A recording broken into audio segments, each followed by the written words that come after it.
আসসালামু আলাইকুম। আপনারা সবাই কেমন আছেন? আমি আলহামদুলিল্লাহ ভালো আছি। আজকে আমি আপনাদের খুব সহজ একটি নাস্তার রেসিপি বানিয়ে দেখাবো। প্রথমে আমি একটি ডিম নিব,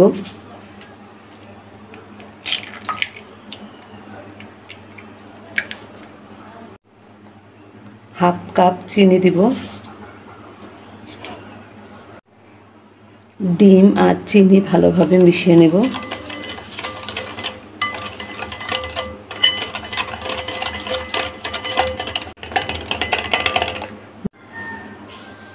হাফ কাপ সুজি দিব,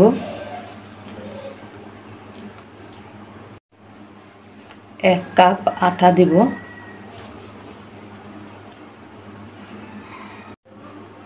সব উপকরণ ভালোভাবে মেখে নেব। 1 টেবিল চামচ তেল দেব।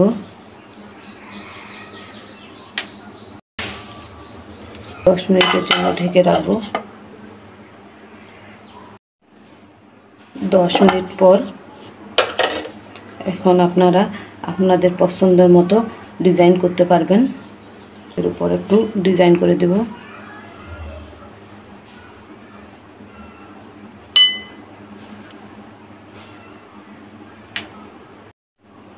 আমি সবগুলো এভাবে বানিয়ে নিয়েছি। আপনারা আপনাদের পছন্দ মতো করে বানাতে পারবেন। তেলটা আমি হালকা গরম করে নিয়েছি।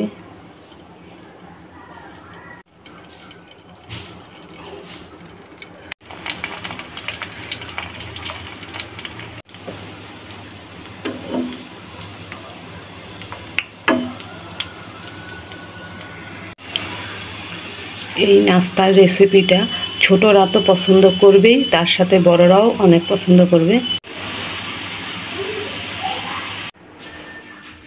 3টা উপকরণে অনেক সুন্দর মজাদার নাস্তার রেসিপি।